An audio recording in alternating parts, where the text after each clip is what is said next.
So this is what I saw. I said, let's go take a look about Learn SEO. Oh, and isn't that a cool Google logo? Did you guys see that when it came up a couple of days ago? It was cute. Anybody here click through? I did. We'll see what happened. In the meantime, here are all the paid ads. More paid ads. That's cool. Learn SEO. So cool. We're doing very well. We got right up there. And some more. We got 2 of them. That's cool. And then some web conference information. Okay? But take a look at the Google thing. I had to click through. Sorry. It's fuzzy, but there was. So there I am. I'm inside and I'm logged in. I've searched. And here's this thing. It's got layers of earth, you know, the world itself, and stuff growing on the top. It's difficult to see because I could just blow up this tiny little image. Again, I captured it while I was in London, and I got back on a plane, and I was managing this stuff while I was in an airplane, so I didn't get a chance to get some big, you know, nice photos. So it links to here. This is, you know, the I'm feeling lucky, what happens when you hit the Google logo, or I'm feeling lucky. This is where you go. So you get this cool medieval guy. And it says his name was Nicholas Steno, and he was a saint, okay? But he undermined creationism by finding these things like fossils inside rocks and so on way back when, and it just kind of blew things all out of proportion. Okay, so that's interesting enough, but check this out. That's social, isn't it? You can like it. By the way, we're on the Christian Science Monitor. Okay, just so you know, it's a publication, it's a print publication, and now it's online as well. So that's social. Oops, come on. There we go. Oh, move it along. Slow. Okay. Oh, boy. This is not what I intended. But anyway. More social. You can recommend it. You can tweet it. Comments and reactions are down there, right? Tells you about it. You can stick it in Reddit. Keep going. The page continues. We've got Google and Pictures, Google Doodles, they're advertising. Oh my goodness gracious, my giddy aunt. Even more. There we go. And this is not the same one. This is further down the page. There they are again. Okay. So huge amounts of optimization for social on a single page from a print media publication that's now online. I didn't even count them up. I think there were 5. Right? And it was just an article that was clicked through at random right away. So we're already addressing some of those issues. We're going to have to address them much more strongly in the future. So, yeah, I like it here. This is that cannibalization of the link graph. The social graph is where we're moving. And in truth, it's a better metric. Right? The metrics we have kind of sucked when they were about link-based stuff.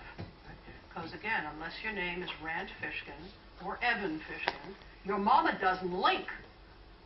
Most of you have mothers who are waiting to find out what the heck you do for a living and when are you going to get a real job. Okay? You can't link. Neither can anybody else you know. We forget that when we're in our industry. Only a small subset of human beings knows enough about the web to create an href equals link. Everybody else doesn't do it.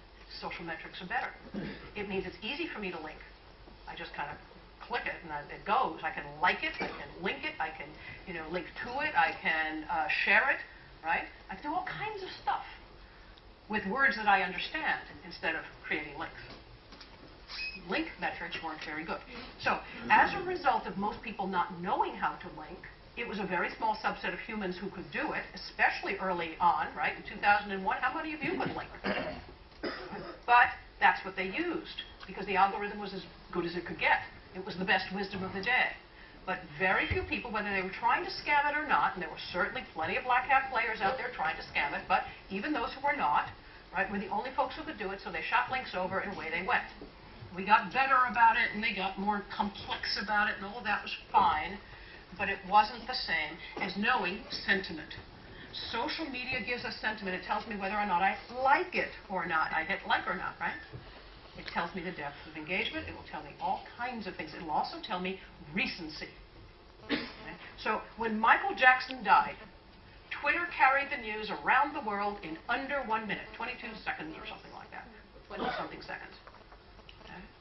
Google didn't get it for 22 minutes. If you were looking for Michael Jackson, you were not getting that information for a good 22 minutes on the home page of a search for his name. By a couple of hours, we had it on the news, radio, TV, evening news, and in the morning it was in the newspapers. We got this, right? We know who owned the news that day. It was Twitter. It was instancy, recency. Okay. Here, it's really kind of cold in the mornings, Delhi-style time, right? So you guys are actually talking about it. And it has been cold in the mornings for some time, cold enough to close the schools. So you guys are talking about it. But unless that kind of weather happens, nobody's talking about the weather. It's like, what's the weather now? Not what was it. It's what's it now and what's it going to be tonight, tomorrow. Is it going to rain, sun, this, that, whatever? We want to do something, right? It's not interesting. Recency is a critical element, and it's why the social signals were important. What are we talking about? Who are we talking about it with? How big is this discussion? Is it just us in the room, because we're all search marketers and we're talking about this? Or is it larger issues of, I don't know, the smog in the mornings in Delhi, so a whole city of Delhi is talking about it, and maybe government, and so on? Is it larger than that? We're all talking about, you know, whatever the global issues are of the day. Okay? How big is the conversation? How recent is it? Who's talking about it? What's the sentiment? Okay. Now, we are marketers, so we're going to take a look at the AIDA funnel. What does it mean to us? Awareness, interest, desire, and action. Old stuff, right? Everybody knows this? Right? You all got this in grade school, right? Okay. Yeah. Sure you can. They said you can turn it off. I don't think so. Let's take one more look. What parts of this funnel does social affect? Lots of them. Awareness, interest, and desire. All of the backlash I'm reading from us, the search marketers out there, are saying, I don't want this like messy search-looking page. I don't want to see all those little icons of people's author, stuff and so on. That bothers me. And I always like Google's clean lines. The rest of the world doesn't care. He's just nitpicking. Okay? Purchase-oriented searches, I don't want to see what everybody else is talking about anymore. Now I'm looking for, more information than that. Don't restrict me anymore. I want new providers of whatever it is I'm looking for, and I want the best price, and I want all kinds of other stuff. Now you screwing it up. Yeah. Well, don't worry, Google says you can turn it off. Sure you can. Who the heck is going to turn it off? Right? Most people don't know how to do that in Facebook, and they certainly aren't going to find it in Google Plus to turn it off as well. But the AIDA funnel is affected by the social process in 3 out of the 4 immediately and a tiny bit in the 4th. Okay? So personalized social commerce is here. You have less time to make a good first impression. Right? Remember that thing about the Vikings and the instant search that's going to drop down? Right? If you're not there in the decision pool, you're in trouble. So your social efforts are going to have to affect what goes into that personalized drop-down search. And that first impression is increasingly important. Brands are getting preferences in the search. You've got to build one of your own. All of my pictures dropped off. I'm very unhappy. They had wonderful photos to go with each one of these. Anyway, but brands are increasing in value in the search engine algorithms. If you're a branded search word, name, whatever, you're going to get there first.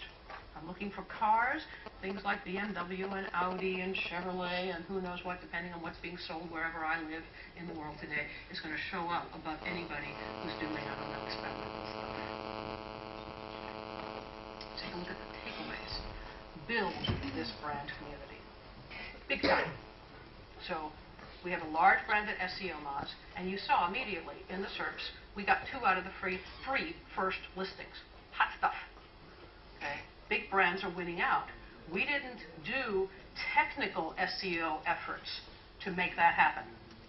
It was the brand size itself, online and, of course, offline, which affects online branding, that makes that happen. So you're going to have to think of different ways, far beyond the box of link building. It's not that you don't want to build solid links, but you can no longer bother to go out and buy yourself a million links. We're so far past that. Okay? You have to build them, and you have to build them from appropriately powerful places. So appropriately powerful is still, I don't know, India Times or Times of India, right? The London Times, New York Times, all of those kinds of things. So, basic media that's now online, those are good places. Okay, we're fine with that. Government organizations, pretty darn good, because they're usually highly trusted. The trust authority must be extremely high.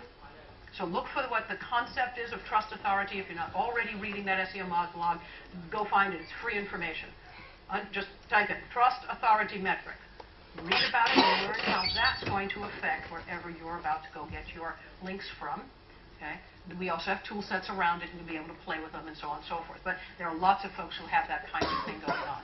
You'll find resources both for those who need paid services and non-paid services. The purpose of this, though, is to understand the concept and where you want to bother with your link building processes. Okay? And you need to build those things from social sources.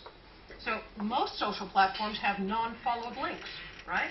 A no-follow link is not interesting until now. It is interesting.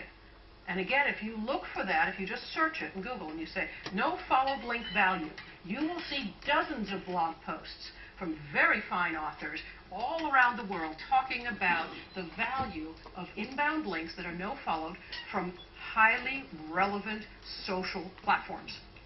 It's no longer about whether or not it's a followed link. The link graph is declining in value. Now, look, links are not going to go away. Do your homework, do your basics, make sure that your H tags are in place, make sure that the titles are there, and so on. The names on your URL should be good, your URL structure should be good, your internal linking structure had better be pretty darn good, because that really is the only way that Google can tell which pages you thought were important and which ones you don't want to have bothered and, to be indexed and so on. So do that kind of technical, basic stuff. You've got to. Right? Links are how we move around the web. It's how bots get around the web. They're not going anywhere. There's no other way to discover a page or to index it and figure out what it's all about. Okay?